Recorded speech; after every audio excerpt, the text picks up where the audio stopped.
அவர் விரும்புகிறார். நாம் எல்லோருமே கிறிஸ்துவின் வருகைக்காக காத்திருக்கிறோம். அவர் வரும்பொழுது அவர் கையிலே ஒப்படைப்பதற்காக நாம் எல்லோரும் ஆயத்தப்பட்டு கொண்டிருக்கிறோம். நம்மை இந்த திருவசனம் ஆயத்தப்படுத்தி கொண்டு இருக்கிறது. ஆவியானவர் சபையை ஆயத்தப்படுத்தி கொண்டிருக்கிறார் வசனத்தின் மூலமாக. அப்படி இருக்கும் பொழுது இந்த கற்புள்ள கன்னிகையாக ஒப்படைப்பதற்கு என்ன காரணம், அதை தான் நாம் இப்பொழுது பார்க்க போகிறோம். ஒரு கற்புள்ள கன்னிகை ரொம்ப இம்பார்ட்டண்ட்டாக இந்த வார்த்தை சொல்லப்படுகிறது. இதை உங்களுக்கு அவர் பவுல் ஒரு பெண்ணை அப்படின்னு சொல்லாம கற்புள்ள கன்னிகையாக அப்படின்னு சொல்றார். இதை ஒப்படைப்பதற்கு என்ன காரணம் அப்படிங்கிறது தான் நாம் இன்னைக்கு பார்க்க போகிறோம். முதல்ல வேதம் சொல்லக்கூடிய கற்பு என்றால் என்ன, அதான் ரொம்ப இம்பார்ட்டன்ட். நாம் உலக பிரகாரமான காரியத்தை தியானிக்கிறது இல்லை, அது நம்ம தேவையும் இல்லை. பவுல் இந்த இடத்துல சபையை பார்த்து சொல்றாரு, உங்களை கற்புள்ள கன்னிகை என்று சொல்லுகிறார். கற்புள்ள கன்னிகை என்றால் ஒரே புருஷனுக்கு நியமிக்கப்பட்டிருக்கிற, அது கீழே அவர் சொல்றாரு. அதுக்கு அப்புறம் வாசிக்கும் போது உங்களை கற்புள்ள கன்னிகையாக கிறிஸ்து எனும் ஒரே புருஷனுக்கு அப்படின்ற வார்த்தை தான் கற்புள்ள அப்படிங்கிற வார்த்தைக்கான அர்த்தம். ஒரே புருஷனுக்கு அப்படின்னா என்ன அர்த்தம் அப்படின்னு கேட்டீங்கன்னு சொன்னா, இப்போ பல கணவர்கள் உடையவர்கள் கற்புள்ளவர்கள் அப்படின்னு நம்ம சொல்றது இல்லை. ஒரே புருஷனுக்கு நியமிக்கப்பட்டது அப்படின்னு இங்க இருக்கு சொல்லப்படுகிறது. இதை பவுல் ஸ்பிரிச்சுவலா எப்படி சொல்றாரு, அதான் ரொம்ப இம்பார்ட்டன்ட். இதை எப்படி அவர் ஆவிக்குரிய விதத்தில் சொல்றாரு அப்படின்னா, இப்போ வசனத்துல இருந்தே நாம் பார்க்க போகிறோம். அதற்கு அடுத்த வசனத்திலேயே அவர் சொல்றாரு, 3வது வசனத்துல, ஆகிலும் சர்ப்பமானது தன்னுடைய தந்திரத்தினாலே ஏவாளை வஞ்சித்தது போல உங்கள் மனதும் கிறிஸ்துவை பற்றிய உண்மை நின்று விலகும்படி கெடுக்கப்படுமோ என்று நான் பயந்திருக்கிறேன் அப்படிங்கிறார். அதோட அர்த்தம் என்னன்னா, சர்ப்பம் ஏவாளை வஞ்சித்தது அப்படின்னு சொல்லி பார்க்கிறார். அதே போல உங்கள் மனதும் கிறிஸ்துவை பற்றிய உண்மை நின்று. அப்ப கற்பு என்பது எதை அடிப்படையை கொண்டதுன்னா, உபதேசத்தை அடிப்படையை கொண்டது. உபதேசத்துக்கு இன்னொரு வார்த்தையை வேதம் யூஸ் பண்ணுது. என்ன வார்த்தை யூஸ் பண்ணுதுன்னா, 1 யோவான் 3ஆம் அதிகாரம் 9வது வசனத்துல ஆண்டவர் ஒரு மிக முக்கியமான வார்த்தை யூஸ் பண்றாரு. வாசிக்கிறேன். தேவனால் பிறந்த எவனும் பாவம் செய்யான், ஏனில் அவருடைய வித்து நமக்குள் தரித்திருக்கிறது, அவன் தேவனால் பிறந்தபடியால் பாவம் செய்ய மாட்டான். இப்போ பவுல் சொல்றாரு, நான் உங்களை பெருமளவும் நான் கர்ப்ப வேதனைப்படுகிறேன் அப்படின்னு சொல்றாரு. அப்போ ஒரு பிள்ளை பெறுவதற்கு, ஆவிக்குரிய பிள்ளை பெறுவதற்கு வசனம் சொல்லுகிறது, கிறிஸ்துவினுடைய வித்து நமக்குள் வாசமாக இருக்கிறது. வித்துனா என்ன?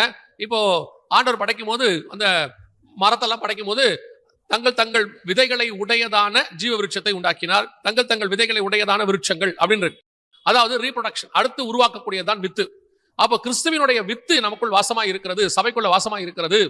அதுதான் கிறிஸ்துவினுடையதான வார்த்தை, அவருடையதான ஜீவன் நமக்குள் இருக்கிறது. அந்த ஜீவன் நமக்குள்ள இருந்து இன்னொரு உயிரை பெற்றெடுக்க வைக்கிறது. அதுதான் கிறிஸ்துவனுடைய வித்து நமக்குள் வாசமாக இருக்கிறது சொல்லி பார்க்கிறோம். அப்படி இருக்கும் பொழுது கற்புள்ள கன்னிகை அப்படின்னா என்ன அர்த்தம்? இந்த வசனம் சொல்லுது, ஒரே புருஷனுக்கு. அப்போ ஏவாளுக்குள்ள இன்னொரு உபதேசம் உள்ளே வந்துச்சு, சர்ப்பமானது வஞ்சித்தது போல அப்படின்னு சொல்லி. இப்போ ஆதாம் வழியாக ஒரு உபதேசம் ஏவாளுக்கு கொடுக்கப்படுகிறது, அது கர்த்தருடைய வித்து. அதே நேரத்தில் சர்ப்பம் ஒரு உபதேசத்தை கொடுக்கிறது, அது சர்ப்பத்தின் வித்து. அது எதை குறிக்கிறது? நீங்கள் அந்த வித்தை ஏற்றுக்கொள்ளும் பொழுது அது எதற்கான அடையாளமாக இருக்கிறது என்றால், ஒரே புருஷனாகிய கிறிஸ்துவை விட்டு சாபமான இன்னொரு உபதேசத்துக்குள் போவதற்கு அடையாளமாக இருக்கிறது. இப்ப அந்த உபதேசம் உங்களுக்குள்ள வந்த உடனே அது என்ன செய்தா, அந்த வார்த்தை, சர்ப்பத்தின் வார்த்தை என்ன செய்தா, அது ஒரு பிள்ளையை பெற்றெடுக்குதான். அதே 1 யோவான் புஸ்தகம் 3ஆம் அதிகாரத்துல 12வது வசனம் வாசிங்க பாப்போம். பொல்லாங்கனால் உண்டாயிருந்து தன் சகோதரனை கொலை செய்த காயினை போல இருக்க வேண்டாம் அப்படின்னா என்ன அர்த்தம்? காயின் எப்படி உண்டானா அப்படின்னு சொல்லுது. ஆனால் ஆதியாகமத்தின் புஸ்தகம் 4ஆம் அதிகாரம் 1வது வசனத்தை வாசிங்க பார்ப்போம். ஆதாம் தன் மனைவியாகிய ஏவாளை அறிந்தான். வசனத்தின்படி காயின் பிறப்பதற்கு ஆதாம் ஏவாள் தான் காரணம், மாற்று கருத்து இல்லை. ஆனா 1 யோவான் 3ஆம் அதிகாரம் 12ஆம் வசனம் சொல்லுது, பொல்லாங்கனால் உண்டாயிருந்து அப்படின்னு. அப்படின்னா என்ன அர்த்தம்? ஏவாள் இந்த சர்ப்பத்தின் வார்த்தையை கேட்டதுனால அந்த சர்ப்பத்தினுடையதான வித்து, அதாவது ஆதியாகமத்தின் புஸ்தகம் 3ஆம் அதிகாரம் 15வது வசனத்தில் ஆண்டவர் சொல்றாரு, உன் வித்துக்கும் அவள் வித்துக்கும் பகை உண்டாக்குவேன். அந்த சர்ப்பத்தின் வார்த்தை இவளுக்குள்ள வந்துருச்சு. இப்போ அந்த பிள்ளை ஆதாம் வழியாக உருவானாலும் அந்த பிள்ளை உருவாகும் போது அந்த பொல்லாங்கன் உபதேசமும் கூட பிள்ளைக்குள்ள வருது. நீங்க டாக்டர் சில நேரத்தில் சொல்லியிருப்பாங்க, கேட்டிருப்பீங்கன்னு நினைக்கிறேன். இந்த பிள்ளை உருவாகும் போது நல்ல விஷயத்த பேசுங்க, சந்தோஷமா இருங்க, நல்ல காரியத்தை கேளுங்க, ரொம்ப ஹாரரான படங்கள்லாம் பார்க்காதீங்க, நல்ல ஒரு கர்த்தருடைய வசனம் கேளுங்க, நல்ல பாட்டு கேளுங்க. என்னன்னா, உள்ள இருக்க பிள்ளை உருவாகும் போது, அந்த மைண்ட் செட் உருவாக்கும் போது வெளியிருந்து வரக்கூடியது என்ன செய்யும்? அதை உருவாக்கும். அதே மாதிரி தான் உங்களுக்குள்ள, சபைக்குள்ள கிறிஸ்துவினுடையதான வசனத்தினால இந்த கற்புள்ள கன்னிகையாக நாம் இருக்கிறோம். கிறிஸ்துவனுடைய உபதேசம் கொடுக்கப்படுகிறது. அதே நேரத்தில் வெளியிருந்து சர்ப்பத்தின் உபதேசமும் உங்களுக்கு வருது. அநேக உபதேசங்கள், முந்தியெல்லாம் கள்ள உபதேசம் வரணும், சர்ப்பத்தின் உபதேசம் வரணும்னா ரொம்ப கஷ்டம். சபைகளுக்குள்ள அப்படிப்பட்டவங்க வந்தாதான் வரும். தெரியாம கொள்ளாம சபையில அப்படி ஆட்களை ஏத்திட்டாங்கன்னா அந்த மாதிரி காரியங்கள் நடக்கும். ஆனா இப்ப அப்படி அல்ல. நிறைய இந்த மாதிரி செல்போன்ஸ் இருக்கு, அப்புறம் யூடியூப் இருக்கு, ஃபேஸ்புக் இருக்கு. இதுல எல்லாத்தின் வழியாக இந்த கள்ள உபதேசம் உங்களுக்கு நிறைய வருகிறது. எல்லா பக்கத்துல இருந்தும் வருது. எது நல்ல உபதேசம், எது கள்ள உபதேசம் உங்களுக்கு தெரிய மாட்டேங்குது. எது தேவனுடைய உபதேசம், எது சர்பத்தின் உபதேசம் உங்களுக்கு தெரிய மாட்டேங்குது. அதனுடைய விளைவாக என்ன ஆகுதுன்னு பாத்தீங்கன்னா, இந்த சர்பத்தின் உபதேசம், உலகத்தின் உபதேசம் உங்களுக்குள்ள நிறைய வந்து பிறக்கிறது பொல்லாங்கனா இருக்கிறது. நான் சொல்லுவேன், இன்னைக்கு ரட்சிக்கப்படுகிற எல்லோருமே, நல்லா கவனிங்க, ரட்சிக்கப்படுகிற எல்லோருமே கிறிஸ்துவுக்குள்ள பிறக்கும் பொழுது யார் சுவிசேஷம் சொல்றாங்கன்றத பேஸ் பண்ணி தான் இருக்குது. அவங்க என்ன சுவிசேஷம் சொல்லி கூட்டிட்டு வராங்கன்றது. நிறைய பேர் எப்படி சுவிசேஷம் சொல்லி கூட்டு வராங்க அப்படின்னு சொன்னா, இயேசு உங்களை ஆசீர்வதிக்கிறார், இயேசு உங்களுக்கு சொங்க கொடுக்கிறார், இதெல்லாம் உண்மை, மாற்றுக்கத்தே இல்லை. ஆனால் சுவிசேஷத்தினுடைய வேர் என்ன அப்படின்னு கேட்டீங்கன்னா, இயேசு தேவனுடைய குமாரன் என்று அவங்க விசுவாசிக்கணும். அதுதான் சுவிசேஷத்தினுடைய வேர், அதான் பேஸ். இன்னைக்கு அவங்க இயேசுவை வெறும் ஆசீர்வாத கடவுளா மாத்துறதுனால வராங்க, அப்புறம் போயிடுறாங்க. நிறைய பேர் பின்மாற்றம் அடைறாங்க. அப்ப சரியான சுவிசேஷம் கொடுக்கப்படல. சில இடங்கள்ல கூப்பிட்டு இயேசுவை பத்தி சொல்லும் போது அவங்க தப்பான சுவிசேஷத்தை சொல்றதுனால சர்பத்தின் உபதேசம் வருது, அவங்களும் பிறக்கிறாங்க. எனக்கு இப்போ அந்த ஐயா இல்ல, அவர் நல்ல வயதானவர், இப்ப இல்ல, அவர் கிறிஸ்துவுக்குள்ள மரிச்சிட்டாரு. ஒரு காலகட்டம் வரைக்கும் அவருக்கு சுவிசேஷம் சொல்லி கூட்டு போனவங்க இயேசு வந்து தேவன் கிடையாது, யெகோவா மட்டும்தான் தேவன், இயேசு தேவன் இல்லைன்னு சொல்லி அவர் மனுஷன்னு சொல்லிட்டாங்க. அப்படியே அவர் ரொம்ப காலம் வளர்ந்துட்டார். இதுதான் அவர் சரின்னு நினைச்சுக்கிட்டு அவர் ரொம்ப வளர்ந்துட்டார். ஆனா அவர் வந்து இந்த செய்தியெல்லாம் கேட்கிறவர், நம்முடைய செய்தியெல்லாம் கேட்கிறவர். அவருக்கு மற்ற செய்தியெல்லாம் பிடிக்கும், இந்த இயேசு தேவனுங்கிறது மட்டும் அவருக்கு ஒரு உடன்பாடு இருக்காது. அதனால அவர் என்ன பண்ணுவாருன்னா, ஒரு முறை என்னை பார்க்க வந்துட்டு, உங்களுக்கு எல்லாத்தையும் நான் பார்க்கறேன், எல்லாம் நல்லா இருக்கு, அந்த ஒரு விஷயம் தான் அப்படின்ட்டு அதை பத்தி பேச ஆரம்பிச்சார். அப்ப வசனத்துல இருந்து இயேசு தேவன் என்பதற்கு எல்லாத்தையும் எடுத்து கொடுத்த உடனே அவரு இது நாள் வரைக்கும் என்னை வந்து தப்பா நடத்திட்டாங்க அப்படின்னு சொல்லிட்டு சத்தியத்துக்கு ஒரே நாள்ல திரும்பினார். அப்பதான் அவருக்கு மெய்யான ரட்சிப்பு வருது. நல்லா புரிஞ்சுக்கொள்ளுங்க, இது வரைக்கும் அவர் என்ன ஆகல, ரட்சிக்கப்படல. ஆனா அவர் புறஜாதி மார்க்கத்துல இருந்து கிறிஸ்துவுக்குள்ள வந்ததாக நினைச்சுக்கிட்டாரு. வந்து ரொம்ப நாள், கிட்டத்தட்ட பல வருஷங்கள் அங்க இருந்தார். ஆனால் இப்ப அவருக்குள்ள இருந்தது பொல்லாங்கானின் உபதேசம், சர்பத்தின் உபதேசம். இயேசு தெய்வம் இல்லை என்று சொல்லுகிற எல்லாருமே அந்தி கிறிஸ்து என்று வேதம் சொல்லுகிறது. இயேசுவை தேவனுடைய குமாரன் என்று விசுவாசியாதவன் தான் அந்தி கிறிஸ்துன்னு இருக்கு. அப்படி சொல்லும் போது அந்த மாதிரி பொல்லாங்கின் உபதேசத்தினால் அவர்கள் பிறக்கிறார்கள். அப்படிப்பட்டவங்களும் சர்ச்சுக்குள்ள இருப்பாங்க. அப்படிப்பட்ட ஆட்கள் இங்கே இருப்பாங்க. நான் சொல்றது ஒரு உதாரணம். இந்த மாதிரி நிறைய உபதேசங்கள் இருக்கு. இதெல்லாம் வந்து சபைக்குள்ள வந்துடுது. அப்படி வரும்போது இதுவும் கற்புள்ள கன்னிகா இருக்க வாய்ப்பு இல்லை, வேற உபதேசம் உள்ள வந்துருது. அப்ப கிறிஸ்து சரியா அவருக்குள் உருவாகும் அளவும், மறுபடி கிறிஸ்து உங்களுக்குள் உருவாகும் அளவும் நான் கர்ப்பவேதனைப்படுகிறேன் அப்படின்னு பவுல் சொல்றார் கலாத்தியருக்கு எழுதும்போது. அப்ப நாம கிறிஸ்துவுக்குள்ளாக மறுபடி பிறக்கணும், உருவாகணும். கிறிஸ்து நமக்குள்ள உருவாகி அவர் வந்து பிறக்கணும். அப்படின்னா என்ன அர்த்தம் அப்படின்னா, சரியான உபதேசத்துக்குள் நீங்கள் வர வேண்டும், சரியான காரியம். அதோடு கூட மற்ற உபதேசங்கள் கலக்காதபடி நீங்கள் பார்த்துக் கொள்ள வேண்டும். வந்து சொல்லுவாங்க, நிறைய விஷயங்கள் சொல்லுவாங்க, அப்படி கலக்காம பாத்துக்கிறீங்க பாத்தீங்களா, அதற்கு பேர் தான் கற்புள்ள கன்னிகைன்னு பேர். யார் என்ன சொன்னாலும் சரி, இதுதான் உபதேசம். இந்த உபதேசத்தை தவிர வேறொரு உபதேசம் இல்லை. பவுல் சொல்றாரு, நாங்கள் உங்களுக்கு சொல்லிய இந்த உபதேசத்தை அல்லாமல் வேறொரு உபதேசத்தை தூதனே வந்து சொன்னாலும் என்ன செய்யாதிருங்கள், ஏற்றுக்கொள்ளாதிருங்கள். ஏன்? இதான் பர்ஃபெக்ட் டாக்டரின். இந்த டாக்டரினை தாண்டி வேறொரு டாக்டரினை யாரோ வந்து நூதனமா சொல்றாங்க, புதுசா சொல்றாங்கன்னா நீங்க அக்செப்ட் பண்ணக்கூடாது. அக்செப்ட் பண்ணாம இருக்கீங்கல்ல, அதற்கு பேர் தான் கற்புள்ள கன்னிகை அப்படின்னு அர்த்தம். கற்பு என்பது ஒரு பக்கம், கன்னிகை என்பது இன்னொன்னு. எதுக்கு சொல்ல நாம இப்ப கன்னிகை குறித்து பார்க்க போறோம். இந்த கற்புங்கிறத புரிஞ்சுக்கிறதுக்காக சொல்றேன். கற்புங்கிறது கல்யாணம் ஆனவங்களுக்கு இருக்குது, கன்னிகைனா கல்யாணம் ஆகாதவங்க அர்த்தம். ஆனா பவுல் சொல்றாரு, கற்புள்ள கன்னிகைனா உங்களை கற்புள்ள கல்யாணமாகாத ஒரு கல்யாணம் பண்ணி வைக்க போற ஒரு பிள்ளையா ஒப்படைக்கிற அப்படின்றாரு. ஆனால் கற்பு என்பது கல்யாணம் ஆனவங்களுக்கு இருக்கு. கல்யாணம் ஆனவங்களோ அதுக்கப்புறம் கணவனோ மனைவியோ இன்னொரு காரியத்தை நீங்கள் உபதேசத்தை ஏற்றுக்கொள்ளும் பொழுது அல்லது இன்னொரு தவறான காரியத்தை செய்யும் பொழுது கற்பு போய்விடுகிறது. அப்போ கல்யாணமானவங்களுக்குலாம் கற்பு பயிற்சியால் இல்ல, கல்யாணமானவங்களை பார்த்துதான் கற்பு கரசின்னு சொல்லுவாங்க. அவரோட அர்த்தம் என்ன, நீங்கள் இயேசுவை ஏற்றுக்கொண்ட பிறகும் எந்த உபதேசமும் உங்களை தாக்காம பாத்துக்கணும், எந்த ஒரு தவறான உபதேசமும் உள்ள வராம பாத்துக்கணும். நான் இயேசுவை எதுக்கிட்டு 10 வருஷம் ஆச்சு, ஸ்ட்ராங்கா இருக்கிறேன்ட்டு 10 வருஷம் கழிச்சு கள்ள உபதேசத்துல விழுந்தீங்கன்னா அதுவும் கற்பு போனதுக்கு அடையாளம் தான். நான் பார்த்திருக்கிறேன், சில ஊழியக்காரர்களுக்கு படிச்சிருக்கிறேன், 20-30 வருஷம் ஊழியம் பண்ணிட்டு கடைசியா பாத்தீங்கன்னா உபதேசத்துல விழுந்துருவாங்க. கடைசியா பாத்தீங்கன்னா அவங்க வேற வித உபதேசத்துக்கு போயிடுறாங்க. கேட்டா சொல்றாங்க, இத்தனை வருஷம் பார்த்தோம், ஆனா இந்த உபதேசம் இதான் கரெக்டா எங்களுக்கு படுதுன்னு சொல்லி பைபிளுக்கு புறம்பா போயிடுவாங்க. ஏன் இப்படி போறாங்கன்னா, சர்மம் அவர்களை வஞ்சிக்கிறது. கற்பு என்பது உபதேசத்தினால் நீங்கள் சோரம் போகாமல் இருப்பது. எப்ப வரைக்கும்? ஆதியிலிருந்து இயேசு வர்ற வரைக்கும். அதனாலதான் அவர் கையில் ஒப்படைக்கும் வரை உங்களை ஒரே புருஷனுக்கு நியமித்த கன்னிகையாக அப்படின்றார். இது கற்பை பத்தி மட்டும். கன்னிகைனா என்ன? இந்த கற்போட இருக்கிற ஒரு கன்னிகை தான் வேணும். கன்னிகைனா திருமணம் ஆகாத, குழந்தை பிறக்காத ஒரு பெண் அப்படின்னு அர்த்தம். இந்த கன்னிகையாக உங்களை ஒப்படைக்கணும் அப்படின்னு பவுல் எதிர்பார்க்கிறார். அதற்கு காரணம் என்ன? சபை ஏன் கற்புள்ள கன்னிகையாக இருக்கிறோம் அப்படின்னு கேட்டீங்கன்னா, அதற்கு ஆண்டவர் சில காரணங்களை வைத்திருக்கிறார். இப்ப நீங்க ஏவாளை பத்தி வாசிச்சீங்க இல்லையா? பிறக்கும் பொழுது பாருங்க, நல்லா கவனிச்சு பாருங்க, அவங்க ஆதாமுடைய உபதேசத்தையும் வாங்கிக்கிட்டாங்க. அதாவது தேவனுடைய உபதேசத்தை வாங்கிக்கிட்டாங்க. ஜீவ விருட்சத்தை சாப்பிடலாம், எல்லா விருட்சத்தையும் சாப்பிடலாம், நன்மை தீமை அறியத்தக்க விருட்சத்தை என்ன செய்யக்கூடாது, சாப்பிடக்கூடாது அப்படிங்கிறத உபதேசத்தை வாங்கிட்டாங்க. எல்லாம் இப்போ ஓகே போயிட்டே இருக்கு. திடீர்னு அந்த அம்மா கல்யாணம் ஆனவங்க, அதாவது ஆதாமுக்கு ஆண்டவர் கொடுத்துட்டாரு. அதுக்கப்புறம் ஒரு உபதேசம் வருது. இப்போ அவங்க அந்த பிள்ளையை பெற்றெடுக்கும் பொழுது அது பொல்லாங்கானாய் பிறக்கிறது நான் வாசித்தோம். இப்ப கர்த்தர் என்ன விரும்புறாரு, சபை பொல்லாங்கானை பெற்றெடுக்க கூடாது, ஒரு கற்புள்ள கன்னிகையாக அது என்ன பெற்றெடுக்கணும் வாசிங்க.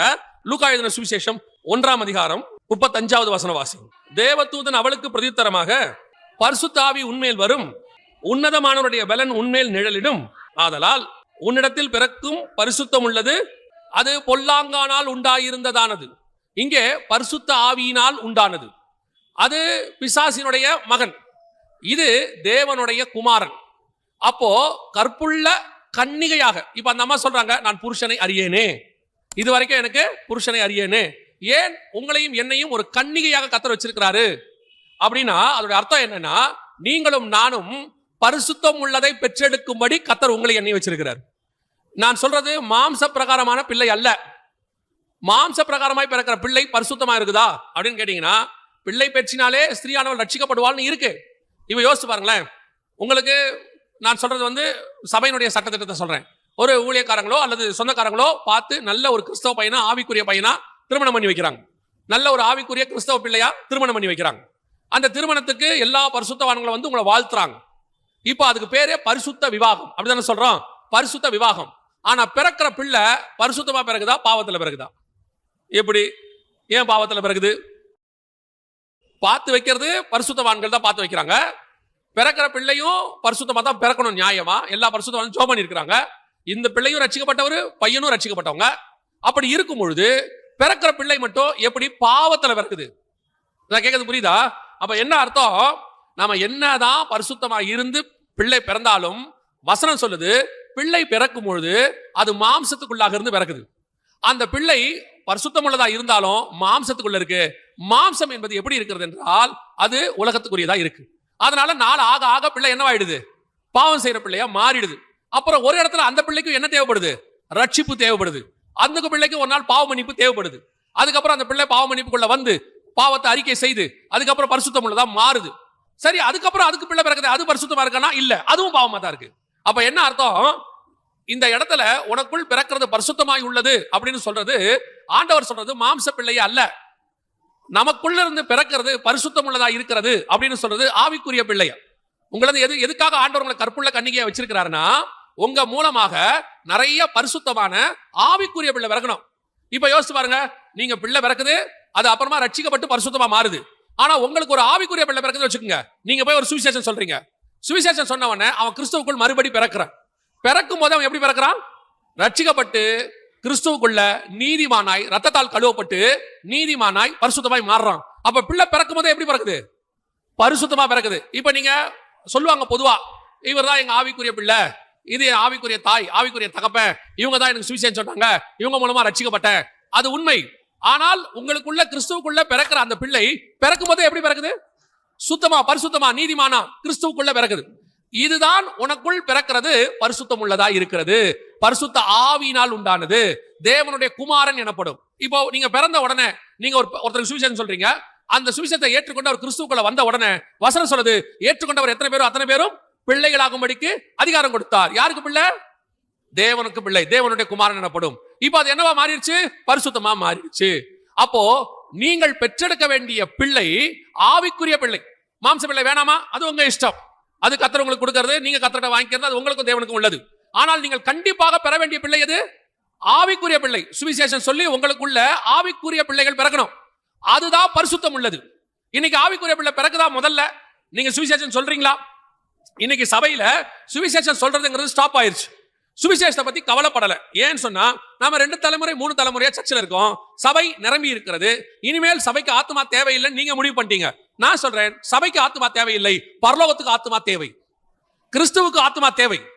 நீங்கள் போய் சகல ஜாதிகளுக்கு சுவிசேஷம் சொல்லி கிறிஸ்துவுக்குள்ள அவங்களை பிறக்க பண்ணணும், அதுதான் பரிசுத்தம் உள்ளது. நீங்க என்னதான் இப்ப பாருங்க, மாம்சத்துல பிள்ளை பிறந்துரும், பிறக்கும் போது சந்தோஷம், வளர வளர சந்தோஷம். ஒரு காலகட்டத்தில் பிள்ளை பாவம் செய்யும் போது உங்களுக்கு துக்கம் வந்துருது, பிள்ளை தப்பு செய்து நினைக்கும் போது துக்கம் வந்துருது. எல்லாரும் என்ன பண்றாங்க தெரியுமா, நேரா பாஸ்டர் கிட்ட ஒரு ஜெபம் பண்ண சொல்றாங்க. ஜெப குறிப்பு, என் பிள்ளைக்காக ஜெபம் பண்ணுங்க, அவன் ரொம்ப ஆண்டவரை விட்டு தூரம் போயிருக்கிறான், இன்னும் ரட்சிக்கப்படாம இருக்கிறான். ஜெபத்தால தானே பிறந்தான். இன்னும் சிலர்லாம் ஜெபிச்சு பிள்ளைய பிறக்கிறாங்க, ஆண்டவரே எனக்கு குழந்தைய கொடுங்க. ஆனால் இந்த பிள்ளைகள் ரட்சிப்புக்குள்ள வர்றது வரைக்கும் நீங்க துக்கமா இருக்கிறீங்க. ஆனா நீங்க சுவிசேஷம் சொல்லி ஒரு பிள்ளை பிறந்துருச்சுன்னா பிறந்த உடனே நீங்க சந்தோஷமாயிருங்க. அந்த பிள்ளை அப்படியே சபைக்குள்ள வளருது. நீங்க சொல்றவரு என்ன வயசோ, 10 வயசோ, 5 வயசோ, 20 வயசோ, 40 வயசோ, 50 வயசோ, அவர் பிறந்த உடனே சந்தோஷமாயிருங்க. அவர் கொஞ்சம் கொஞ்சமா கிறிஸ்துவுக்குள்ள வளர்ந்து ஞானஸ்நானம் எடுத்து அபிஷேகம் பெற்று அவர் ஊழியக்காரரா மாறும்போது உங்களுக்கு ரொம்ப பெரிய சந்தோஷம். இதுதான் மெய்யான சந்தோஷம். இந்த பிள்ளையை பெற்றெடுக்கும்படி தான் கர்த்தர் உங்களை அழைத்திருக்கிறார். உங்களுக்குள் உருவானது பரிசுத்தம் உள்ளதா இருக்கிறது. இதுக்கு தான் கற்புள்ள கன்னிகை வேணும்னு பவுல் வேதம் சொல்லுது. ஒரு கன்னிகை கற்புள்ள கன்னிகா இருந்தால்தான் அவள் வழியாய் பிறக்கிறது பரிசுத்தமா இருக்கும். இப்ப சபையே உபதேசத்துல தப்பா இருக்குன்னு வச்சுக்கோங்க. சபையே கிறிஸ்துவுக்குள்ள தப்பா உபதேசத்துக்குள்ள இருக்கு. அப்ப இவங்களுக்குள்ள பிறக்கிறதுலாம் எப்படி இருக்கும்? தப்பா இருக்கும், பொல்லாங்கனாக இருக்கும். இவங்களுக்குள்ள பிறக்கிறது கிறிஸ்துவுக்கு விரோதமாக இருக்கும். இப்போ உங்களுக்குள்ள பிறக்கிறது பரிசுத்தம் உள்ளதா, பொல்லாங்கனால் பிறக்கிறதா? அந்த பொல்லாங்கன் பிறக்கிறதும் பரிசுத்தமா பிறக்கிறதும் உங்க கையில தான் இருக்குது. நீங்க எந்த அளவுக்கு வசனத்துல உண்மையா இருக்கிறீங்களோ, எந்த அளவுக்கு நீங்கள் சத்தியத்துல நிக்கிறீங்களோ, எந்த அளவுக்கு நீங்கள் பரிசுத்தமா இருக்கிறீங்களோ, அந்த அளவுக்கு உங்களுக்குள் பிறக்கிறது பரிசுத்தமா இருக்கும். சொல்றது உங்களுக்கு புரியுதா? இப்ப நல்லா கவனிச்சு பாருங்க. ஒரு உதாரணத்துக்கு சொல்றேன். நீங்க நல்லா ஜெபிக்கிற தாய், நல்ல ஜெபிக்கிற தகப்பன், நல்ல வேதம் வாசிக்கிற தாய் தகப்பன், நீதிமான்கள், நீங்க வந்து பொய் சொல்ல மாட்டீங்க, பிள்ளைகளுக்கு முன்பாக சாட்சியுள்ள ஜீவன் வச்சுக்கோங்க. நார்மலாவே உங்களை பார்த்து வளர்ற பிள்ளை எப்படி இருக்கும் அதே மாதிரி வளரும். நான் சொல்றது போன தலைமுறை வரைக்கும் இந்த குடும்ப ஜெபம் எப்படி வந்துச்சு இதெல்லாம் பாத்தீங்கன்னா ஒரு 4 தலைமுறையா வந்துகிட்டே இருக்கும். இப்ப கூட பாருங்க, காலைல ஏன் சொன்ன பிள்ளைகள் பைபிள் வாசிக்க உட்காந்து எப்படி வாசிக்குதுன்னா, நமக்கு சின்ன வயசுல இருந்து சொல்லி கொடுத்துட்டே இருந்தாங்க. காலைல ஏன் சொன்ன என்ன பண்ணணும்? பைபிள் வாசிக்கணும். எங்க பாட்டி எல்லாம் சொல்லுவாங்க, பைபிள் வாசிக்காட்டி காப்பி கொடுக்க மாட்டாங்க. பைபிள் வாசிக்கிற என்ன கிடையாது, காப்பி கிடையாது. பைபிள் வாசி நல்ல பல் விளக்கிட்டு பைபிள் வாசிக்கணும். வாசி முடிச்ச வந்தா காஃபியே கொடுப்பாங்க, டிஃபன் கொடுப்பாங்க. அப்படி பழக்கம் பண்ணி பண்ணி அதுக்கப்புறம் காலைல ஏன் சொன்ன ஆட்டோமேட்டிக்கா என்ன வாசிக்கிறோம்? பைபிள் வாசிக்கிறோம். இது ஒரு பழக்கம், நம்மளை பார்த்து நம்முடைய சந்ததி கத்துக்கொள்ளுகிற பழக்கம். இதே மாதிரி நீங்க நல்ல பைபிள் வாசிக்கிறவங்களா இருந்து, ஜெபம் பண்றவங்களா இருந்து, பரிசுத்தம் உள்ளதா இருந்தா உங்க பிள்ளையும் அதை என்ன செய்யும்? அப்படியே ஃபாலோ பண்ணும்.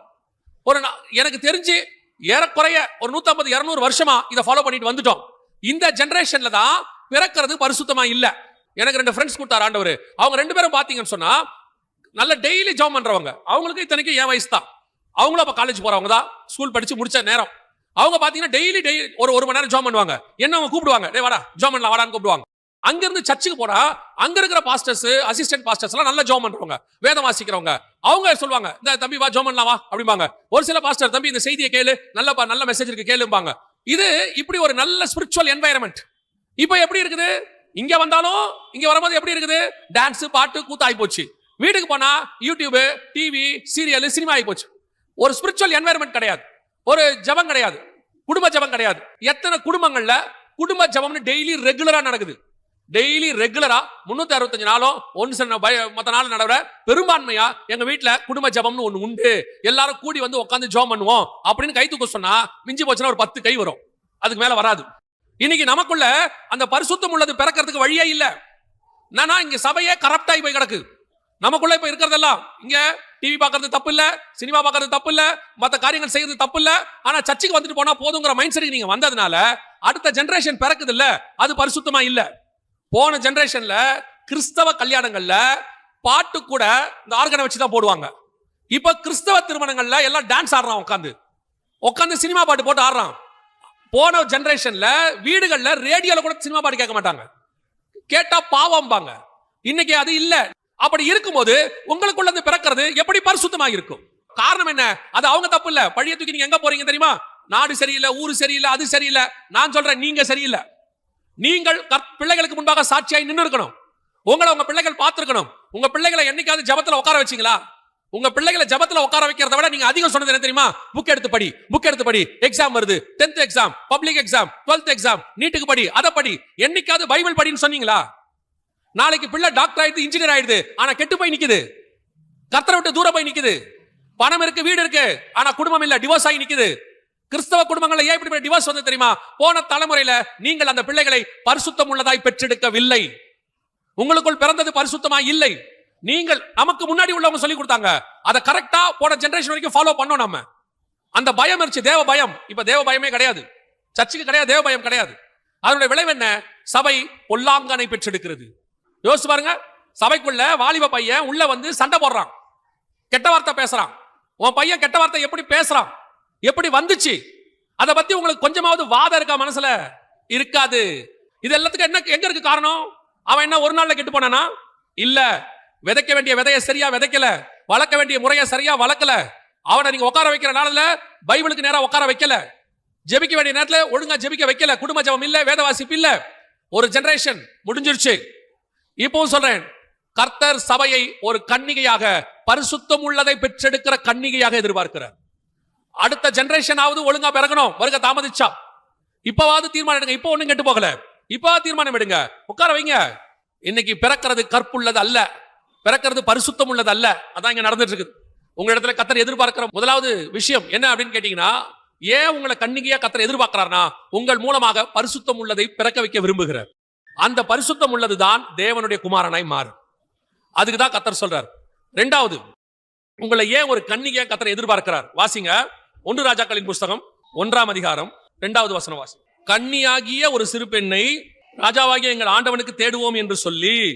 இரண்டாவது, ஏன் சபை கன்னியாக இருக்க வேண்டும்? கற்புள்ளதல்ல, ஏற்கனவே அதை பத்தி பார்த்துட்டோம். முதல்ல ஏன் அது கன்னியா இருக்கணும்னா, அது பிறக்கிறது பரிசுத்தமா இருக்கணும், அதுக்காக அது கன்னியாக இருக்கணும். இரண்டாவது, ஏன் சபை கன்னியாக இருக்க வேண்டும்? அனல் உண்டாக்கும்படிக்கு அப்படின்னு வசனம் சொல்லுது. கவனிச்சு கொள்ளுங்க. இந்த சம்பவம், ராஜா கோமா ஸ்டேஜில் இருக்காரு. எந்த ராஜா? தாவீது ராஜா. தாவீது யாரு? இஸ்ரவேலினுடைய ராஜ்யபாரம். அவர் தான் இஸ்ரவேல சக்சஸ்ஃபுல் கிங். ஒரு நாள் கரடியை ஜெயிச்சவர், ஒரு நாள் சிங்கத்தை ஜெயிச்சவர், ஒரு நாள் கோலியாத்தை ஜெயிச்சவர், எல்லாம் உண்மை. ஆனா இன்னைக்கு ராஜா அனல் இல்லாமல் படுத்து கிடக்கிறார். ராஜாவுடைய பழைய ஹிஸ்டரி நல்ல ஹிஸ்டரி, அவரை பத்தி தான காரியத்தை படிச்சா சக்சஸ்ஃபுல் கிங். ஆனால் இன்னைக்கு ராஜாவுடைய நிலைமை என்ன? இதே மாதிரி தான், கோச்சிக்காதிய, நான் சொல்றது உண்மை. இதே மாதிரி தான் சபை பெருமையும் டினாமினேஷன் பெருமையும் 150 வருஷம், 200 வருஷம், 300 வருஷம் நாம் எல்லோரும் ஒரு காலகட்டத்தில் இந்தியாவில மிகப்பெரிய சாதனைகளை செய்தவர்கள் தான்.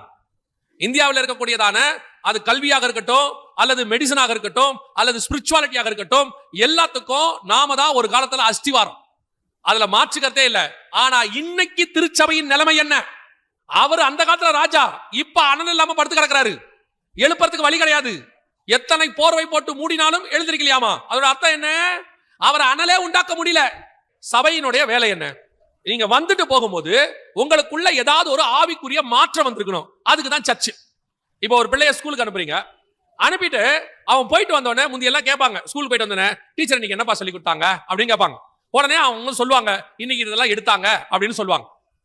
ஒரு எல்கேஜி போயிட்டு வரும்போது, யூகேஜி போயிட்டு வரும்போது, ஃபர்ஸ்ட் ஸ்டாண்டர்ட் போயிட்டு வரும்போது எனக்கு ரைம் சொல்லி கொடுத்தாங்க, எனக்கு திருக்குறள் சொல்லி கொடுத்தாங்க. Right, okay. +2 போயிட்டு வரான், 15 வருஷம் கிட்டத்தட்ட. +2 வரும்போது ஒரு 13-14 வருஷம் ஆயிடுது படிப்பு. +2 போயிட்டு வீட்டுக்கு வரான், இன்னைக்கு என்னப்பா சொல்லி கொடுத்தாங்க? எனக்கு ரிங்கா ரோஸை சொல்லி கொடுத்தாங்க, பாபா பிளாக் ஷிக் சொல்லி கொடுத்தாங்க. டேய் 12 வருஷமா இதே தான் படிக்கிறியாடா? இல்ல எனக்கு அதுவே போதும், நல்லபடியா போயிட்டு இருக்கு, நான் பாபா பிளாக் ஷிப் எழுதுனா தப்பே இல்லாம எழுதுவேன், 10 மார்க் கிடைக்கும். டேய் உனக்கு வயசு 18டா, 14 வருஷமா போறடா, நீ அடுத்து இன்ஜினியர் ஆகணும், டாக்டர் ஆகணும், அதெல்லாம் வேண்டாம். அதுதான் இன்னைக்கு இருக்கிற திருச்சபையினுடைய நிலைமை. நமக்கு நல்ல பாரம்பரியம் இருக்கு, நல்ல அஸ்திவாரம் இருக்கு, நம்மளை உருவாக்கின விதம் நல்ல உருவாக்கு. இன்னைக்கு சபையினுடைய நிலைமை என்ன? அனலும் இல்ல, ஒண்ணும் இல்ல.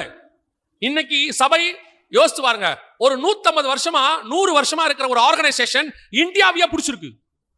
100 வருஷம் இப்பதான் கொண்டாடுது. அந்த ஆர்கனைசேஷன் இந்தியாவில் உச்சத்துல இருந்து கடைசி வரைக்கும் பிடிச்சி கையில வச்சிருக்கு.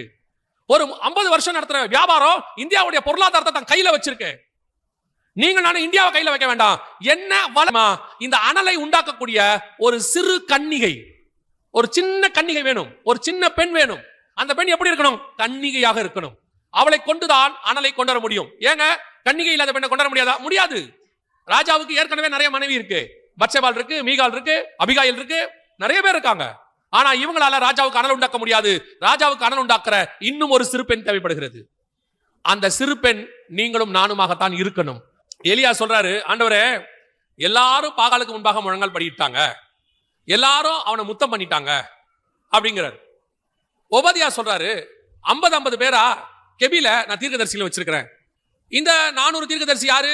ஏசபேலோட சேர்ந்து சோரம் போனவங்க. இந்த 50 பேர் யாரு? 50 பேரு இவன் பேர் தெரியாதவன், ஊர் தெரியாதவன். ஆனா ஏசபேல் கூட போகல. ஆனா எலியா மாதிரியும் கிடையாது. அவன் போய் என்ன பண்ணுவான்னு கேட்டீங்கன்னு சொன்னா, அவன் ஒரு கெபிக்குள்ள உட்காந்துக்கிட்டு டெய்லி அவனுக்கு தண்ணியும் சாப்பாடும் வரும்.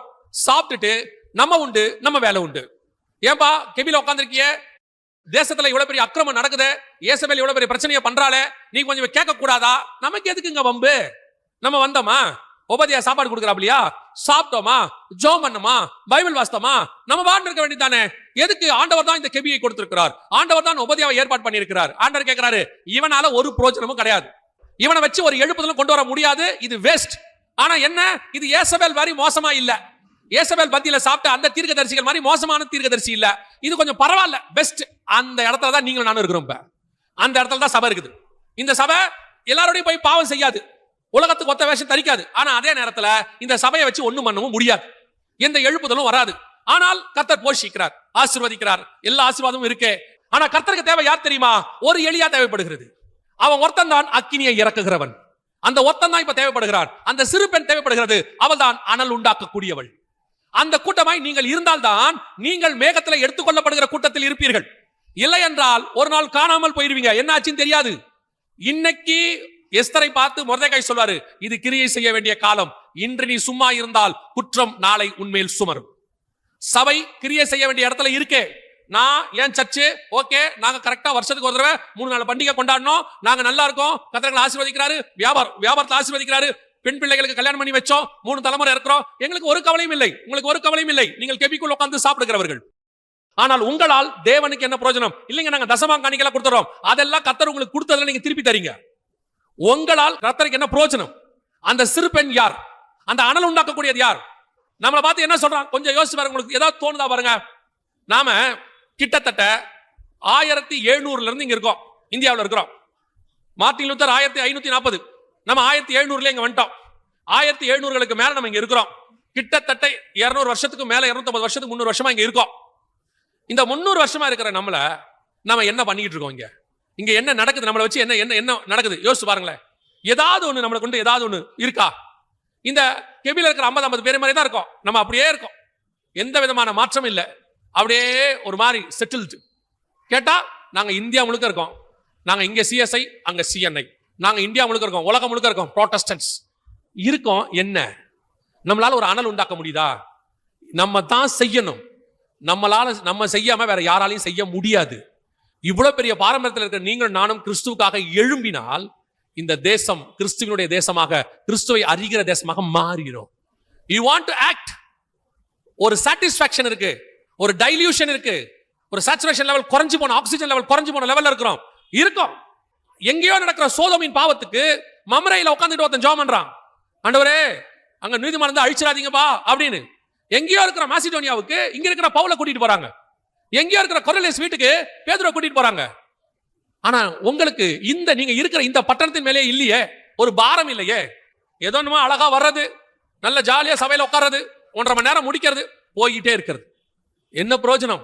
திருப்பியும் சொல்றேன், நான் என் குடும்பம் என் சர்ச்சு நல்லா இருக்கும், பீஸ்ஃபுல்லா இருக்கும், வந்தோம் சாப்பிட்டோம் செத்தோம்னா உங்களால கிறிஸ்துவுக்கு பிரயோஜனம் இல்லைன்னா நீங்கள் மறக்கப்பட்டு போவீர்கள். உங்களுக்குள்ள ஒரு வைராக்கியம் வரணும், ஒரு எழுப்புதல் வரணும். அதுக்கு நான் காரணமா இருக்கணும், நான் என் சபை காரணமா இருக்கணும். எதையாகிலும் என்னை கொண்டு செய்யுங்க ஆண்டவரேன்னு ஒரு காரியம் வரணும். தெரியுமா, ஒரே ஒரு மார்ட்டின் லூத்தர் இவ்வளோ பெரியதான மாற்றத்தை உலகத்துல கொண்டு வர முடியுமானால் அவரால் ஏற்படப்பட்ட இவ்வளவு பெரிய சந்ததி எவ்வளவு பெரிய மாற்றத்தை கொண்டு வரணும். அந்த மனுஷனுக்குள்ள இருந்த வைராக்கியம் எங்கே? நான் எனக்கு நல்ல வேலை, சம்பளம், கடைசி வரைக்கும் சாப்பாடு, அப்படியே சாப்பிட்டோம் போனோம்னு உட்கார்ந்தினா ஒரு நாள் வரும். தயவு செய்து ஒரு தீர்மானம் எடுங்கள், கிறிஸ்துவுக்காக ஒரு வைராக்கியம் உள்ள சபையாக, ஒரு எழுப்புதல் கொண்டு வருகிற சபையாக, எதையாவது கிறிஸ்துவுக்கு செய்கிற சபையாக நாங்க மாறணும். ஆண்டவரே எங்களை பயன்படுத்துங்க. அதுக்கப்புறம் எந்த நேபுகாத் நேச்சாரும் நிக்க முடியாது, எந்த பெல்ஷாசாரும் நிக்க முடியாது, எந்த ராஜாவும் சிங்கக்கேபில போட முடியாது. அத்தனை பேரும் நம்முடைய தேவனுக்கு முன்பாக முழங்கால் படியிட வேண்டுமே ஒழிய கர்த்தர் நமக்காக வைராக்கியம் பாராட்டுவார். ஆனா அந்த ஒரு எலியா எங்க? அந்த ஒரு சர்ச் எங்கே? அந்த அக்கினி இறக்கக்கூடிய ஒரு ஆள் எங்கே? அந்த அக்கினியை உண்டாக்கக்கூடிய அந்த சிறு பெண் எங்கே? அதைத்தான் கர்த்தர் எதிர்பார்க்கிறார். இன்னைக்கு ஒரு தீர்மானம். நான் சொல்றேன், ஒரு 120 பேர் ஊக்கமா ஜெபம் பண்ணீங்கன்னா போதும், உங்களை கொண்டு கர்த்தர் பெரிய காரியத்தை செய்வார். உங்களுக்குள்ள அப்படி ஒரு எழுப்புதல் மாற்றம் உங்க சபைக்குள்ள வந்துருச்சுன்னா போதும், உங்களை கொண்டு கர்த்தர் இந்தியா முழுக்க மாற்றத்தை கொண்டு வர வல்லமை உள்ளவராக இருக்கிறார். அல்லேலூயா. உனக்கு இப்ப வைராக்கியம் வரணும், இன்னைக்கு உனக்கு தோணணும், ஆண்டவரே என்னை கொண்டு ஏதாவது செய்யுங்கப்பா, இந்த எங்க சபையை பயன்படுத்துங்க ஆண்டவரே. இந்த சின்ன தீக்குச்சியை பெரிய லெவல்ல கர்த்தர் மாத்த வல்லமை உள்ளவராக இருக்கிறார். அல்லேலூயா. கடைசியாக கடைசியாக ஒரு கன்னிகை எதற்காக அவர்கள் தேடுகிறார்கள்? வாசிங்க, முடிக்கலாம். எஸ்தரின் புஸ்தகம் 2ஆம் அதிகாரம் 3ஆம் வசனம் வாசிங்க. அதற்காக ராஜா தம்முடைய ராஜ்யத்தின் நாடுகளில் எல்லாம் விசாரிப்புக்காரரை வைக்க வேண்டும். இவர்கள் ரூபவதிகளாயிருக்கிற சகல கன்னி பெண்களையும் கூட்டி சூசான் அரமனையில் இருக்கிற கன்னி மாடத்துக்கு அழைத்து வந்து ஸ்திரீகளை காவல் பண்ணுகிற ராஜாவின் பிரதானியாகிய ஏகாயின் வசத்திலே ஒப்புவிக்க வேண்டும். அவர்களுடைய சுத்திகரிப்புக்கு வேண்டியவைகள் அவர்களுக்கு கொடுக்கப்பட வேண்டும்.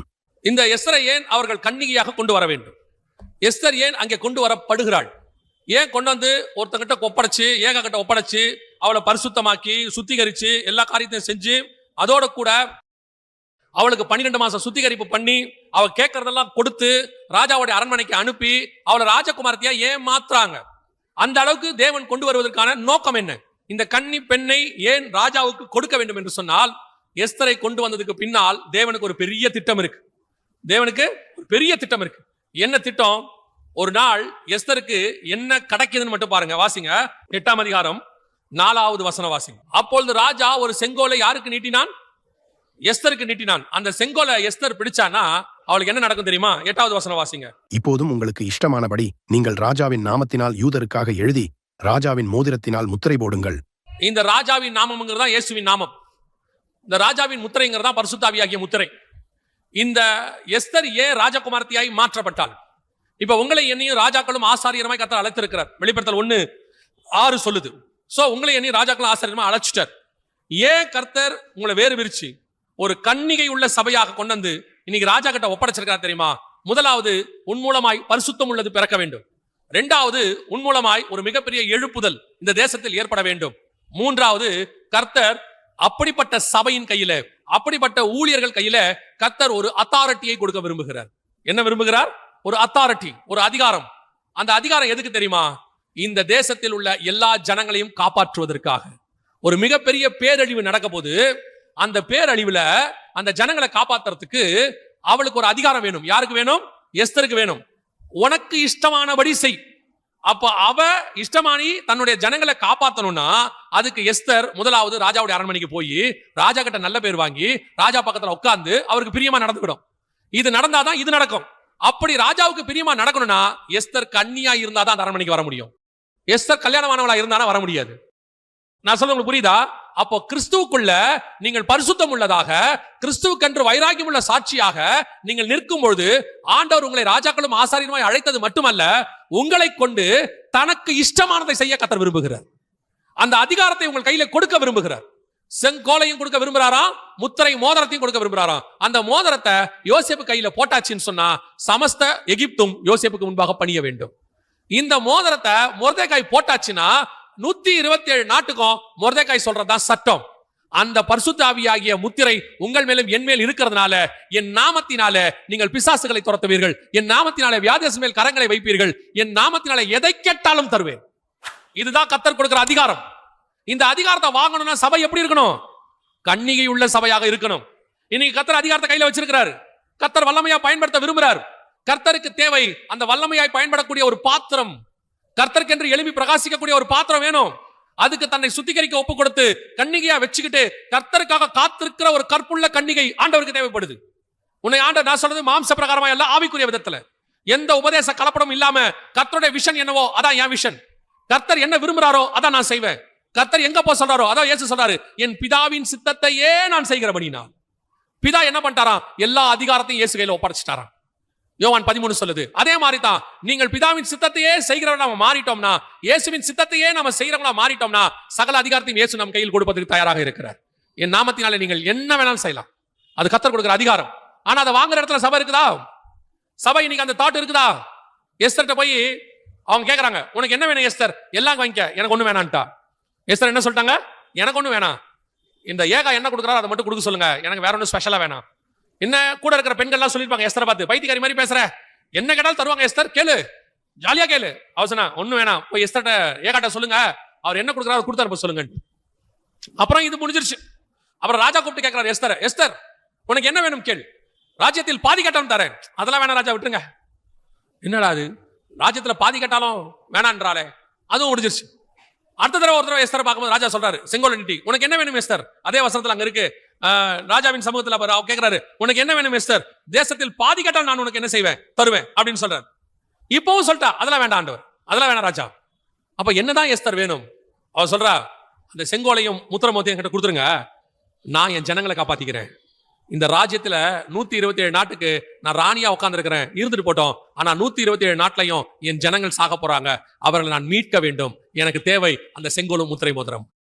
அதே காரியத்தை தான் உங்களுக்கும் எனக்கும் கர்த்தர் சொல்லுகிறார். உங்களை சுத்தி இவ்வளோ ஜனங்க இருக்கிறாங்க, இத்தனை ஆயிரம் ஜனங்க இருக்கிறாங்க. உங்களுக்கு கொஞ்சமாவது அவங்க மேல பாரம் வந்துச்சா? உங்ககிட்ட ஆண்டவர் எல்லாம் கொடுத்திருக்காரு. உங்களுக்கு தேவையான பணம் கொடுத்திருக்காரு, வாழ்றதுக்கு வசதி கொடுத்திருக்காரு, நல்ல வேலை கொடுத்திருக்காரு, ஒரு நிம்மதியான காரியத்தை கொடுத்திருக்கிறாரு. உங்களை சுத்தி இவ்வளவு பேர் இருக்கிறாங்களே. ஆனா நான் நினைக்கிறேன், இந்த கொரோனா நேரத்துல இருந்து, கொரோனாவுக்கு முன்னாடி கூட கொஞ்சம் உங்ககிட்ட ஈரம் இருந்துச்சு. என்ன ஈரம் இருந்துச்சுன்னா, ஏதாவது ஒன்று பேப்பர்ல யாராவது செத்ததை பார்த்தா கூட உச்சி கொட்டுவோம். நம்ம இப்படிலாம் ஆகுது, ரொம்ப மோசமா போச்சுங்க அப்படின்பா. இந்த கொரோனாவில் பல்கா ஜனங்க செத்ததை பார்த்ததுல உங்களுக்கு மரணத்தின் மேலேயே என்ன இல்லை, இப்போ ஒரு பரிதாபமே இல்லை. எவ்வளவு படிக்கிறீங்க பேப்பர்ல, பூகம்பத்துல 10,000 பேர் காணோம். இப்போ ஸ்ரீலங்கால மிகப்பெரிய வெள்ளம், அவ்வளவு பேரை காணோம். உங்களை கொஞ்சமா அசைச்சுச்சா? அது உங்க இருதயத்தை ஷேக் பண்ணுச்சா? பண்ணல. உண்மையை சொல்றேன், ஒன்னும் பண்ணல. அந்த ஈரம் போயிடுச்சு. நம்ம கடைசி காலத்துல அன்பு தணிந்து போகும் இருக்குல்ல, அந்த அன்பு தணிந்து போகிற இடத்துக்கு வந்துட்டோம். யோசிச்சு பாருங்க, முந்தியெல்லாம் அப்பா அம்மா செத்து போனா ஊர்ல இருந்தா கூட பறந்து வருவான், வந்து இங்க வர வரைக்கும் அந்த பாடியை வச்சிருப்பாங்க, அழுதுகிட்டே வருவான். இப்ப அவனே தான் சொல்றான், நீங்க வீடியோ கால்ல காட்டிடுங்க, அவ்வளவு தூரம் வந்துட்டு போறதுக்கு முடியாது, ரொம்ப லேட் ஆகும். ஒருத்தன் சொல்றான், வந்துட்டு போனா 2 லட்சம் ரூபாய் டிக்கெட் ஆகும், அதனால என்ன பண்ணுங்க, வீடியோ கால்ல ஆன்லைன்ல போட்டுருங்க, பாத்துறேன்றான். இவ்வளவுதான் இன்னைக்கு. இதான் இன்னைக்கு உலகம், இவ்வளவுதான் அன்பு. கதை முடிஞ்சு. அதே மாதிரி நீங்கள் நானும் இருந்தால் ராஜகுமாரத்தியாய் மாற முடியாது. கர்த்தருக்கு தேவை பரிதவிக்கிற ஒரு இருதயம், இந்த ஜனங்களை குறித்த ஒரு பாரம், குறைஞ்சபட்சம் உங்க பட்டணத்தை பத்தின பாரம். ஏதாவது இந்த ஜனங்களுக்கு செய்ய முடியுமா? நீங்க மட்டும் வாழ்ந்து சந்தோஷமா பரலோகத்துக்கு போகணும்னு நினைக்காதீங்க. திருப்பியும் சொல்றேன், எஸ்தருக்கு மொர்தெகாய் சொன்னதை நான் திருப்பி உங்களுக்கு வாசிக்கிறேன், வாசிட்டு நான் முடிக்கிறேன். 4ஆம் அதிகாரம் 13-14 வாசிங்க. மொர்தெகாய் எஸ்தருக்கு திரும்பச் சொல்லச் சொன்னது, நீ ராஜாவின் அரமனையில் இருக்கிறதினால் மற்ற யூதர் தப்பக்கூடாதிருக்க நீ தப்புவா என்று உன் மனதிலே நினைவு கொள்ளாதே. நீ இந்த காலத்திலே மௌனமாயிருந்தால் யூதருக்கு சகாயமும் ரட்சிப்பும் வேறொரு இடத்திலிருந்து எழும்பும். அப்பொழுது நீயும் உன் தகப்பன் குடும்பத்தாரும் அழிவீர்கள். நீ இப்படிப்பட்ட காலத்துக்கு உதவியாயிருக்கும்படி உனக்கு ராஜமேன்மை கிடைத்திருக்கலாமே, யாருக்கு தெரியும் என்று சொல்லச் சொன்னான். அவர் எப்படி சொல்றாருன்னா, நீயும் உன் தகப்பன் குடும்பத்தாரும் தப்பிக்கலான்னு மட்டும் கனவுல கூட நினைக்காத. இயேசுவை பத்தி சொல்லாம, அழிஞ்சு போகிற ஜனங்களை பத்தி பாரம் இல்லாம, அவங்கள பத்தி கொஞ்சம் கவலை இல்லாம, ஒரு ஆத்ம பாரம் இல்லாம, நான் நல்லா இருக்கேன், எனக்கு ஒரு சர்ச் இருக்கு, நான் சாப்பிட்டேன், நான் தூங்கினேன், நான் எழுந்திருச்சேன், எனக்கு தேவையானது இருக்கு, என் பேரம் பேத்தி வரைக்கும் சம்பாரிச்சு வச்சிருக்கேன், நான் யார் தெரியுமான்னு சொன்னா, நீயும் உன் தகப்பன் குடும்பத்தாரும் அழிவீர்கள். யாருக்கு தெரியும்? நான் என் ஃபேமிலி ஒரு பிரச்சனையும் இல்லை என்றால் இந்த ஜனங்களை காப்பாற்றுவதற்கு கர்த்தர் எங்கிருந்து வேணாலும் ஆட்களை எழுப்புவார். அவர்கள் தப்பிக்கும் போது நீயும் உன் குடும்பத்தாரும் உன் தகப்பன் வீட்டாரும் அழிவீர்கள். ஆண்டவரோட கொடுத்திருக்கிற ஆசீர்வாதம் எதுக்கு தெரியுமா? ஆண்டவருக்காக தான் கொடுத்திருக்கிறாரு. நீங்கள் எதையாகிலும் ஆண்டவருக்கு செஞ்சே ஆகணும். அது உங்க மேல் விழுந்த கடமை. செய்யாவிட்டால் உங்களுக்கு ஐயோ. சும்மா இருந்துட்டு போயிடலாம், தசமாங்காணிக்க கொடுத்துட்டா ஜீவ புஸ்தகத்துல பேர் எழுதிடுவாங்க, மாசம் சர்ச்சுக்கு சந்தா கொடுத்துட்டா பரலோகத்துக்கு கூட்டு போயிடுவாங்க. அதெல்லாம் ஒண்ணும் நடக்காது. யாரும் யாரையும் கூட்டிட்டு போக முடியாது. அதனால எவ்வளவுக்கு எவ்வளவு இப்பவே தேவனுக்கு பிரியமா நடக்க முடியுமோ அவ்வளவுக்கு அவ்வளவு நடந்தால் பரலோகத்துக்கு போவது எளிது. கர்த்தர் உங்களை ஒரு கன்னிகையாக எதிர்பார்க்கிறார். எதற்காக? பரிசுத்தம் உள்ளதை பெற்றெடுக்க, ஆத்துமாக்களை பெற்றெடுக்க. 2வது அனல் உண்டாக்க, ஒரு எழுப்புதலை கொண்டு வர. 3வது ஆத்துமாக்களுக்காக மன்றாட, ஜெபிக்க, இந்த ஜனங்களுக்கு போய் சுவிசேஷம் சொல்ல, எப்படியாவது ஒரு கூட்டத்தை ஆதாயம் பண்ண வேண்டும் என்ற பாரத்திற்காக கர்த்தர் உன்னை ஒரு சபையை தேர்ந்தெடுத்திருக்கிறார். நான் சொல்லிவிட்டு முடிக்கிறேன். நீங்க கர்த்தரால தேர்ந்தெடுக்கப்பட்டதுனாலதான் கர்த்தர் உங்ககிட்ட பேசினார். ஒருவேளை உங்க சபையை கர்த்தர் தேர்ந்தெடுக்கலனா உங்ககிட்ட பேச மாட்டார். கர்த்தர் ஒரு நாளும் வேஸ்டா ஒரு இடத்துல பேசவே மாட்டார். 1 மணி நேரம் கர்த்தர் உங்களோட கூட பேசி இருக்கிறாருன்னா உங்க சபை மேல கர்த்தருக்கு ஒரு பெரிய திட்டம் இருக்குன்னு அர்த்தம். அல்லேலூயா.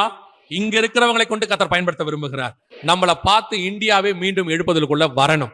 அல்லேலூயா. நாம் ஜெபிக்க போகிறோம். எந்திரிக்கலாமா நம்ம தேவ சமூகத்துல? இந்த 3 காரியங்களுக்காக தான் கர்த்தர் உங்களை அழைத்திருக்கிறார். சபையை கர்த்தர் சுத்திகரிக்கிறார், சபையை கர்த்தர் பார்க்கிறார். 1, உங்கள் மூலமாக பரிசுத்தம் உள்ளதை பெற்றெடுக்க. 2, உங்கள் மூலமாக ஒரு பெரிய அனலை உண்டாக்க. 3, உங்கள் மூலமாக அழிகிற ஆத்துமாக்களை பாதுகாக்க. உங்களை ஒப்பு கொடுத்தீங்கன்னா, இந்த கனமான காரியத்துக்கு ஒப்பு கொடுத்தீங்கன்னா கடைசி காலத்துல கர்த்தர் எடுத்து பயன்படுத்துகிற கூர்மையும் உள்ள எந்திரம் நீங்க தான். புதிதும் கூர்மையான எந்திரம் நீங்க தான். நம்மளை பார்த்து ஏளனமா பேசுறவங்க எல்லாருக்கும் முன்னாடி நீ எழும்பணும். அங்க அனல் இல்ல ஆவி இல்லைன்னு சொல்றவனுக்கு முன்னாடி நீ எழும்பணும். நீ பாரம்பரியம் எதுக்கும் உதவ மாட்டேன்னு சொல்றவனுக்கு முன்னாடி நீ எழும்பணும். இந்த சபை அதெல்லாம் படுத்துருச்சு, இனிமேட்டு அதுல எந்த காரியமும் வராதுன்னு சொல்றவனுக்கு முன்னாடி இல்ல நான் இன்னும் அதே ஆவியோட இருக்க அக்கினியோட இருக்கிறேன்னு சொல்லி நீ எழும்பணும். உன்னை கர்த்தர் எழுப்ப விரும்புகிறார், பயன்படுத்த விரும்புகிறார். ஒப்பு கொடுப்போமா? நான் கர்த்தருக்கு என்ன கொடுக்கிறேன், சபையை விட்டுருங்க, நான் என்ன கொடுக்கிறேன். என்னை ஏதாவது ஆண்டவர் செய்யட்டும், என்னை எடுத்து பயன்படுத்தட்டும், என்ன ஒரு குச்சி சிறு குச்சி மாதிரி பயன்படுத்தட்டும், ஒரு சின்ன கூழாங்கல்ல பயன்படுத்தட்டும், நான் என்ன அதுக்கு தருகிறேன். எதுக்காவது கர்த்தர் என்னை பயன்படுத்தட்டும், நான் என்ன கமிட் பண்றேன் அப்படிங்கிறவங்க மட்டும் உங்க கரங்களை ஆண்டவருக்கு நேராக உயர்த்தி உண்மையா இருதயத்தின் ஆழத்திலிருந்து பாரத்தோட, சும்மா எல்லா கூட்டத்தையும் தூக்குற மாதிரி தூக்காதீங்க. கரங்களை வேணா நான் பார்க்கலாம், இருதயத்தை கர்த்தர் பார்க்கிறார். உண்மையா அந்த பாரத்தோட ஏதாவது நான் ஆண்டவருக்கு செய்வேன், என்ன பயன்படுத்துங்க ஆண்டவர். இந்த கடைசி காலத்துல என் சபை ஒரு அக்கினி பற்றி எரிகிற சபையாக, கிறிஸ்துவுக்கான ஒரு வைராக்கியம் உள்ள சபையாக நாங்க மாறணும்ப்பா. அதுக்கு என்னுடைய பார்ட்டா நான் என்ன தர ஆண்டவரே அப்படி சொல்றவங்க எல்லாம் கரங்களை தேவனுக்கு நேராக உயர்த்தி, சர்வ வல்லமை உள்ள எங்கள் தகப்பனே, இம்மட்டும் எங்கள் மத்தியில் அசைவாடின ஆவியானவரே, எங்களோடு கூட பேசினவரே, இதோ கரங்களை உயர்த்தி இருக்கிறவர்களை நாங்கள் பார்க்கிறோம், இருதயத்தை நீர் பார்க்கிறீர் ஆண்டவரே. இங்க எத்தனை கிதியோன்கள் இருக்கிறாங்கன்னு உமக்கு தெரியும், இங்க எத்தனை தானியல்கள் இருக்கிறாங்க உங்களுக்கு தெரியும், இங்க எத்தனை மொர்தெக்காய்கள் இருக்கிறாங்க உங்களுக்கு தெரியும், இங்க எத்தனை எஸ்தர்கள் இருக்கிறாங்க உங்களுக்கு தெரியும், இங்க எத்தனை பவுல்கள் இருக்கிறாங்க உங்களுக்கு தெரியும். ஆண்டவரே எடுங்கப்பா, எடுத்து பயன்படுத்துங்கப்பா. இந்த கடைசி காலத்துல ஒரு பெரிய மாற்றம் இந்த சபையிலிருந்து ஆரம்பிக்கட்டும், இங்க இருக்கிற வாலிபர்கள் இருந்து ஆரம்பிக்கட்டும், இங்க இருக்கிற பெரியவங்கள்ல இருந்து ஆரம்பிக்கட்டும். ஆண்டவரே, ஒரு மார்ட்டின் லூத்தரை கொண்டு இவ்வளவு பெரிய காரியங்களை உங்களால் செய்ய முடியுமானால் இந்த ஒரு சபையை கொண்டு நீர் பெரிய காரியங்கள் செய்ய வல்லமை உள்ளவர் ஆண்டவரே. எங்க சபை இந்த மாவட்டத்துக்கே ஒரு முன்மாதிரி உள்ள சபையா மாறட்டும். இந்த ஜனங்களுக்குள்ள இருக்கிற அந்த அக்கினியானது இந்த மாவட்டம் முழுக்க பத்தி எரியட்டும். இந்த மாவட்டத்துக்குள்ள போற அக்கினி இந்த மாநிலம் முழுக்க எரியட்டும். அப்படி ஒரு காரியம் ஆரம்பிக்கட்டும். எங்க ஜனங்களை பயன்படுத்துங்கப்பா. உம்மை சந்திக்க வரத்துக்குள்ள ஏதாவது செஞ்சுட்டு உம்மை சந்திக்க வர கிருபை பாராட்டும். மகிமையுள்ள கரத்தில் எங்களை தாழ்த்துகிறோம் எங்கள் ஆண்டவர் இயேசு கிறிஸ்துவின் நாமத்தில் பிதாவே.